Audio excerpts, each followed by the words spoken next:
exemple, sur l'économie nationale.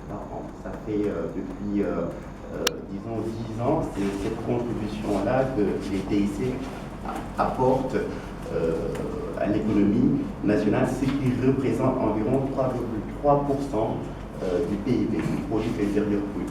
Aujourd'hui, ce que veulent les acteurs, notamment l'organisation des professionnels des TIC, c'est d'atteindre la barre des 20% en 2020.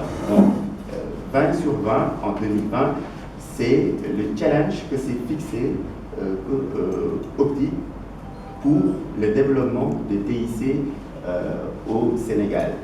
Ce n'est pas une messe à faire.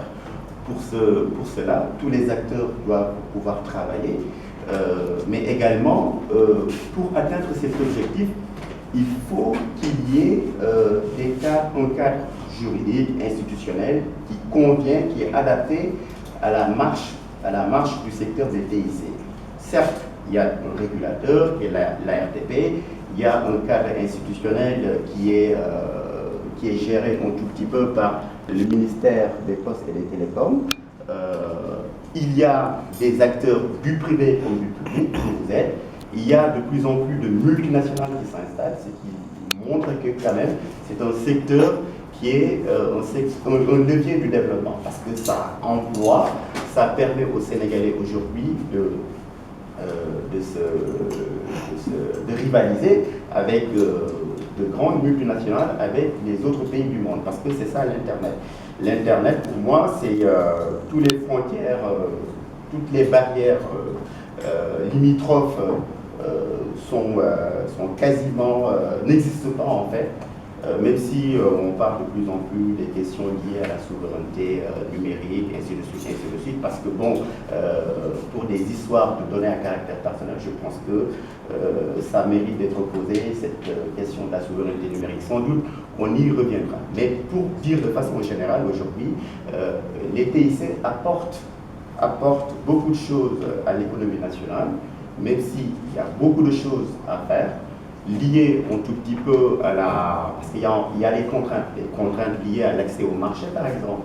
Parce qu'aujourd'hui, beaucoup de PME ont du mal à avoir des marchés, parce qu'il y a des multinationales qui sont là, qui font que, pour X raisons, peut-être une PME du secteur qui veut faire de la sous-traitance, parce que c'est sur cet aspect-là qu'ils peuvent développer des choses.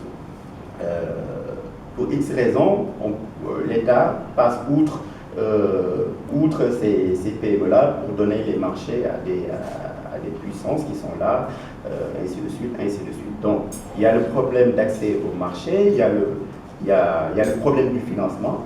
C'est un secteur où la fiscalité est énorme.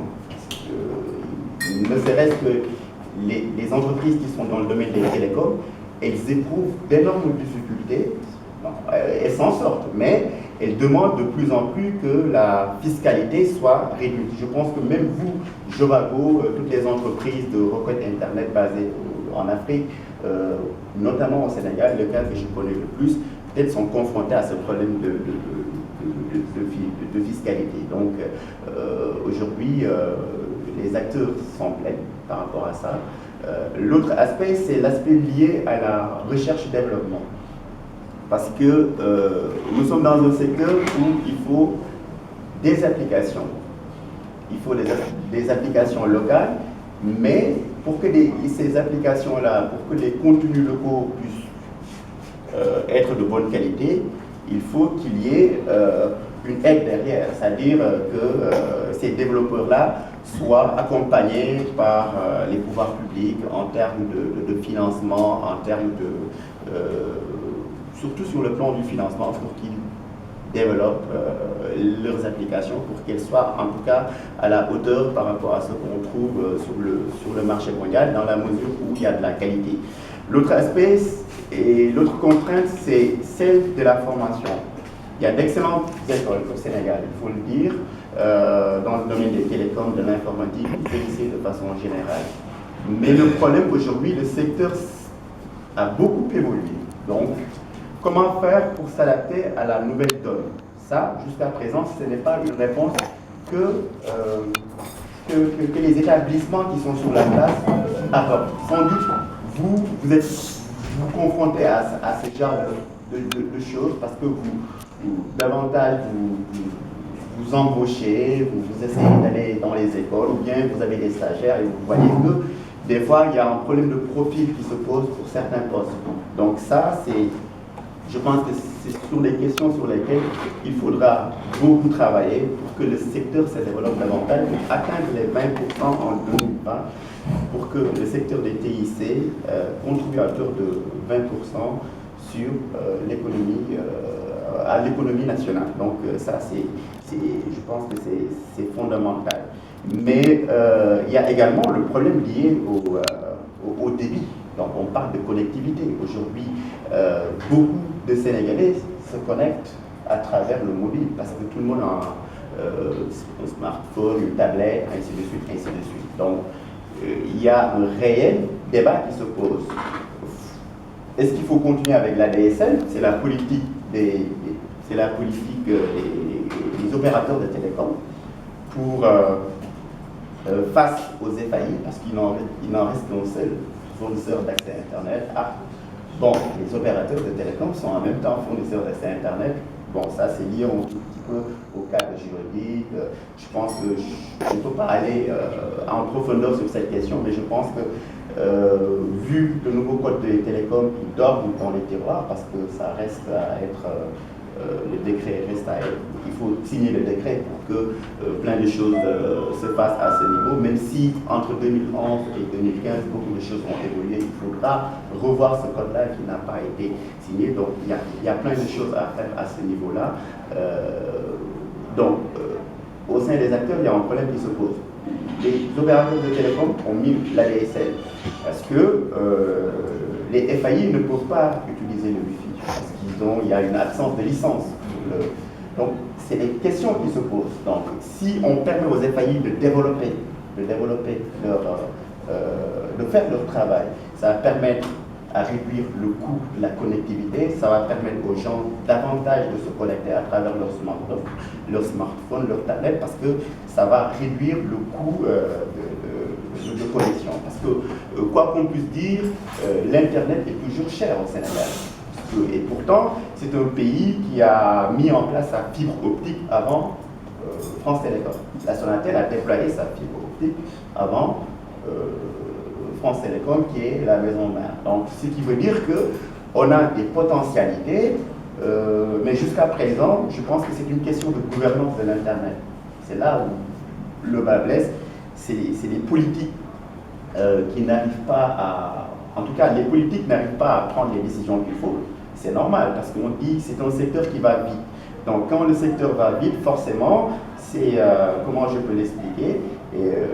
Les acteurs, je veux dire, les gens du monde de l'entreprise, de TIC, sont en avance par rapport aux politiques, au pouvoir public. Ce qui fait qu'il faudra, d'où l'idée maintenant de tabler, en tout cas de faire la jonction entre les acteurs du public et les acteurs du privé, pour qu'on prenne les meilleures décisions afin que le secteur puisse progresser, parce que je pense que il y a davantage d'emplois que ce secteur-là peut faire, parce que c'est un secteur qu'on retrouve dans l'agriculture, dans l'élevage, dans l'éducation, dans la santé. On parle d'e-santé, d'e-éducation. Donc, ce sont des applications.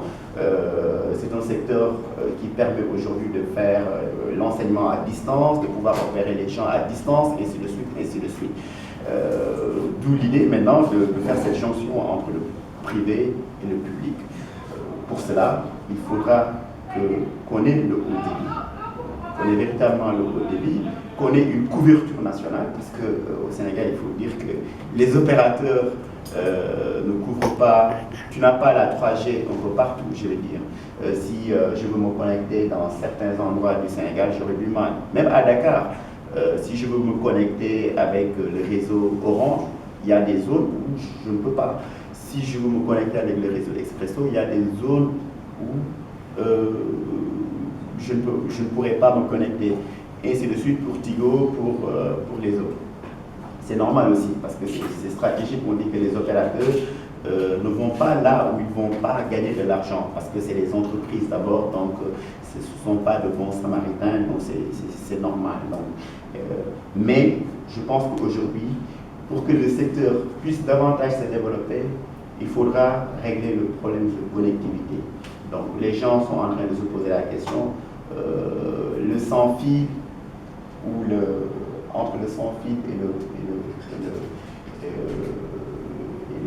Wi-Fi, qu'est-ce qu'il faudra choisir pour le développement, quel est le meilleur moyen de pouvoir se connecter avec le mobile. Mais je pense que ça également c'est stratégique du côté des opérateurs. Donc il faudra qu'il y ait une gouvernance de l'Internet, que nos États puissent davantage prendre les mesures qu'il faut. Pour cela aussi, il faudra qu'on ait un Conseil national de l'économie numérique, comme c'est le cas en France et au Maroc. Le président de la République a fait une annonce qui va dans ce sens lors de l'inauguration du nouveau siège de la Sonatel en parlant de la mise en place d'un Conseil de l'économie numérique. Ça, c'est une forte demande des acteurs, d'optique des autres acteurs que nous sommes. Et je pense que si nous arrivons à mettre en place un Conseil national de l'économie numérique, sans doute l'État va prendre les mesures qu'il faut. Parce que, en fait, ce qui se passe, vous allez à la présidence, il n'y a pas des gens qui sont censés comprendre l'évolution du secteur. Ils peuvent conseiller mal le président.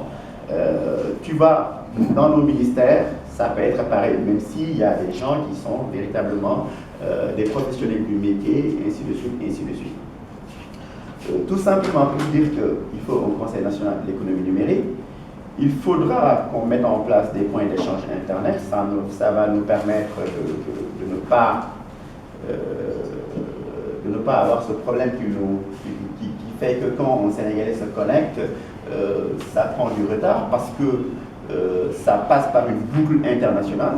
On a une boucle, créons notre boucle locale qui est là. Les différents acteurs n'ont qu'à se mettre en synergie pour mettre en place un CNX, comme c'est le cas en France avec le franc X, parce que ça va permettre, ça va réduire la connectivité.